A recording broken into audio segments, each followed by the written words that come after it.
Hello, my friends. Mr. Wellness here. You know, the same guy who's been breaking down complicated health topics for the last several years.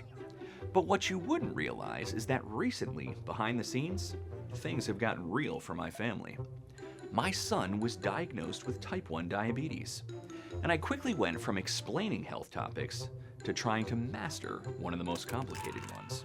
It was very scary, overwhelming, and needless to say, a lot to take in. But I quickly realized other families that are walking the same path as ours were just as confused as we were. So naturally, I felt compelled to act. So I'm taking a break from Wellness 101.